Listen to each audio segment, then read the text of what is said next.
Once you watch this lesson and read about a rhombus, you will know how this plane figure fits into the whole family of plane figures, what properties make a rhombus unique, and how to recognize a rhombus by finding its two special identifying properties. Let's start. What is a rhombus? You can build a rhombus right now, on any flat surface, if you have four identical linear objects, toothpicks, pencils, meter sticks, any four congruent, straight line segments will do. Lay the four straight objects out on the flat surface, so their 8 ends touch in only 4 places. You cannot fail at this. Lay 2 objects down to be parallel to each other, but a slight distance apart. If you use the other 2 objects to connect endpoints, you have a rhombus. The opposite sides of your quadrilateral will be parallel, and opposite angles will be the same, or congruent. Your quadrilateral, by definition, must be a rhombus. This means every rhombus is a plane figure, a closed shape, and a quadrilateral. A rhombus can have 3 additional names. 1. A rhomb. 2. A lozenge. And 3. A diamond. A rhombus is a special case of a parallelogram because it fulfills the requirements of a parallelogram, a quadrilateral with 2 pairs of parallel sides. It goes above and beyond that to also have 4 equal length sides, but it is still a type of parallelogram.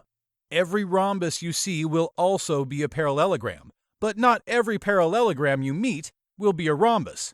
If you have a rhombus with 4 equal interior angles, you have a square. A square is a special case of a rhombus because it has 4 equal length sides and goes above and beyond that to also have 4 right angles. Every square you see will be a rhombus, but not every rhombus you meet will be a square. How can we recognize the rhombus? Most times, the rhombus you see will be drawn so it has a base. 2 opposite sides will be horizontal, with the bottom side serving as the shape's base. Be careful though, because a rhombus can appear at any orientation.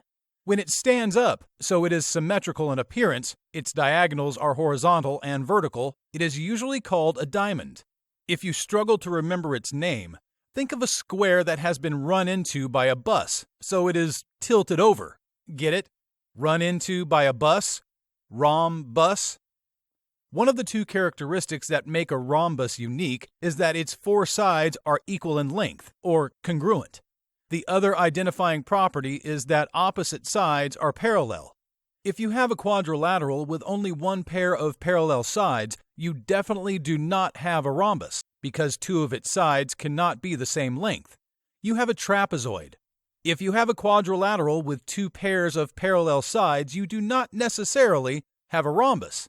You might have a parallelogram, or you could have a rhombus if all 4 sides are the same length. Let's take a look at the properties of rhombus. In addition to those 4 sides, the rhombus has 4 interior angles. You can also construct 2 diagonals inside the rhombus by connecting opposite vertices, or its corners. No matter how you arrange these 4 linear objects on your flat surface, you will always have 2 pairs of equal opposite angles.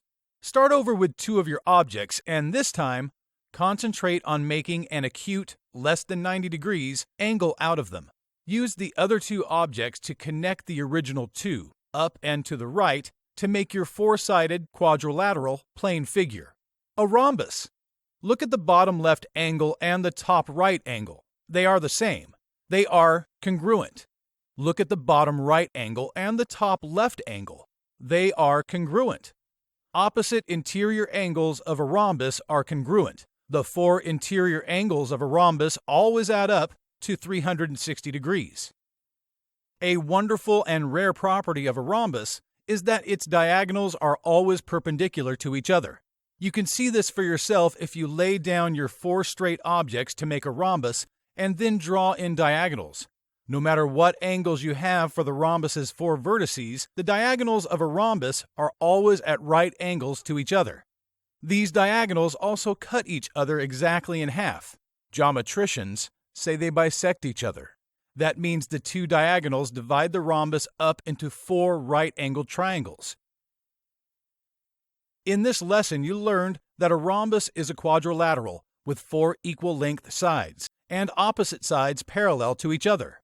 All rhombuses are parallelograms, but not all parallelograms are rhombuses.